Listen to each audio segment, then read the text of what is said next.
The demand for garlic, kitunguu saumu, has gradually increased in the recent times, and farmers are in the rush to plant it. Though it has the potential of offering profit of 50 to 70,000 Kenya shillings, depending on the yield and the selling price, many farmers have failed and are failing, yielding less than half a ton per acre. The question therefore remains, how can one grow garlic successfully? Where does it thrive well? What are the best varieties to grow? How does one plant garlic? What are the best fertilizers for garlic, and how and when do you apply them?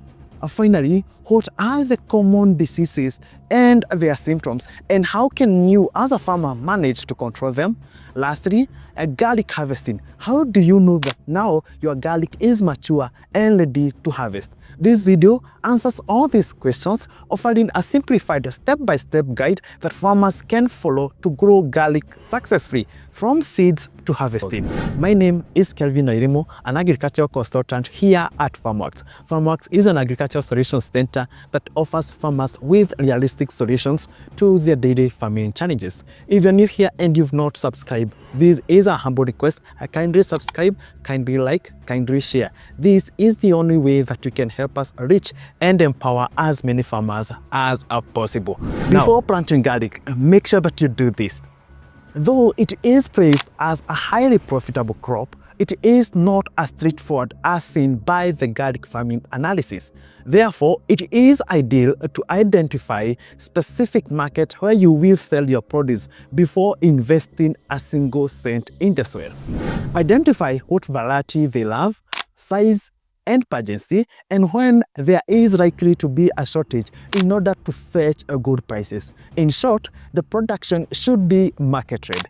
If there is no market, don't even dare to produce. But if there is a ready market, produce and proceed with garlic production using now this guide. Let's focus on the best place to grow garlic. Garlic thrives in hot areas with low rainfall and humidity. High humidity and excess rain affect garlic formation. The soil must be loamy and deep fertile with good drainage. Avoid planting garlic on clay soils or waterlogged soils with rocks and debris, as it hinders bulb formation, leading to poor yields. Though garlic does well in dry areas, it requires sufficient and even moisture supplied by irrigation. Uneven moisture tends to cause irregularly shaped bulbs. Let's look at the best garlic varieties that you as a farmer can grow. The very common garlic varieties that farmers can grow are the soft neck, the hard neck, and the elephant garlic. Let's begin with the soft neck garlic. This is a white with pepper-like skin, a fairly strong taste, and a pungent smell. Common examples are Creole, California Early, and also the California Red. The second one is hardneck garlic. This produces bulb with big but few crops on each head, with tan and purple markings. Unfortunately, it has a short post-harvest shelf life, and examples include the Roger and the German Extra Hardy. The elephant garlic, on the other hand, produces large bulbs with huge crops that have a subtle flavor and a mild odor. With now the best variety, let's look on how you can plant garlic. After plowing the land and removing all the rocks and debris, dig trenches at least 20 centimeters or 25 centimeters deep and 30 centimeters apart from one row to the other. Add well-decomposed manure, leaving 5 centimeters a depth to plant the crops. So the crop 5 centimeters deep with the roots down and the point or shoot facing up the hole.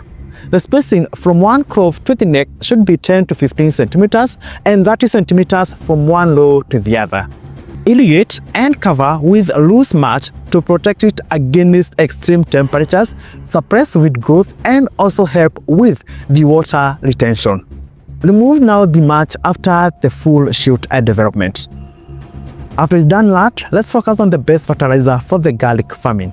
In the early establishment stage, the first 3 weeks, drench with City Shooter, Optimizer, or Easy Growth Starter to enhance shoot growth. Top dress with the DAP fertilizer 28 days after sowing to enhance the establishment. Garlic needs high nitrogen in order to boost root and shoots growth, which ultimately leads to big-sized bulbs. To brace with NPK 23-23-0 fertilizer on the 50th day after sowing. This provides the required high nitrogen and phosphorus. Foliar boosts such as Uxo, high nitrogen, or Easy Grow Vegetative are required at least every 2 weeks from the onset of the second month. To brace with CN fertilizer on the 75th day after sowing to enhance the bulb formation and enlargement. All fertilization should be done at and on the wet soil. Let's focus now on the garlic pests and how to control them. Despite garlic being known as a natural repellent to most pests, it is often infested by pests, and the most common is the thrips. Thrips are worst pests that often intensify at the vegetative stage, causing over 50% crop loss if not controlled. They appear as tiny dark specks that often make the leaves of your garlic plant turn gray. You can apply Escort or Emerald insecticide at least every 2 weeks from the 30th day after sowing to prevent and control them. Mites and aphids are also common but can be controlled by Escort or Emerald insecticides. Garlic diseases and how to control them. The common garlic diseases include the white rot, the purple blotch, the lust, the mosaic virus, and the downy mildew. Let's begin with the white rot. White rot or sclerotium rot is a fungal disease that causes the older leaves on your garlic plants to yellow fast. It also leads to stunted growth, and over time, all the leaves will die. You will find fluffy white growth on the base of the bulb. White rot is a serious problem. It makes the area where the garlic was planted unusable for garlic production again for many years. It lives in the soil for up to 20 years, and white rot is highly damaging to all allium crops. Unfortunately, fungal treatments aren't always effective at treating the white rot. The most common is using the long-term crop rotation. This one will help in eradicating it, but over the time. You can also control, which relies on control methods and using effective gardening techniques. This means that you buy certified cream bulbs and or dipping the crops in water that has been heated up to 46 degrees Celsius. The second disease is purple blotch. Purple blotch is another common fungus that infects the garlic plant. One on the first system you will notice is a small water-soaked lesions on the leaves or stalks. Over the time, those lesions enlarge and turn brown or purple. The lesions might join together and kill the whole entire tissue. Purple blotch emerges on wet foliage when humidity levels are high at night. Apply Absolute Star or Trinity Gold early, that is 30 days after sowing, to prevent and also control it. The other disease is rust.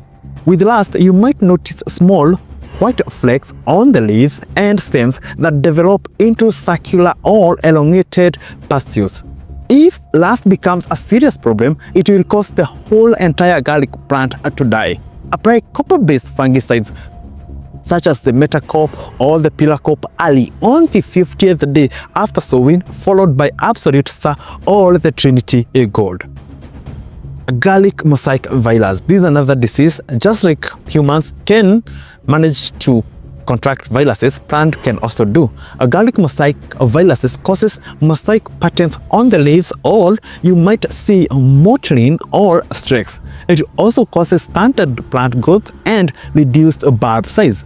A garlic mosaic virus is transmitted by aphids, and at times the virus causes no symptoms in your plant. Since it's a viral disease, there is no treatment. All you can do is to plant virus-free garlic crops and also make sure that you control aphids in your garlic farm early. And the other disease is downy mildew. Downy mildew is a common fungal disease that affects or infects all kinds of plants, including garlic. It causes pale spots or elongated patches on the leaves of the plant, and you'll eventually see gray, purple, fuzzy growth over the leaf surface. As time goes on, the tips of the leaves tend to die off. Downy mildew is most common when the leaves are wet and temperatures are cool. Apply Ridomil Gold fungicide early from the 40th day after sowing to prevent and control the downy mildew. At this point, your garlic now is ready. And of course, garlic takes 4 to 5 months to mature. It is ready when the lower leaves start turning yellow and drying out. After harvesting, allow the bulbs to cure by drying them in warm, well-ventilated area for, let's say, a few weeks. Under good management, an acre of garlic can manage to yield between 2,000 and 3,000 kilograms. That is 2 to 3 tons.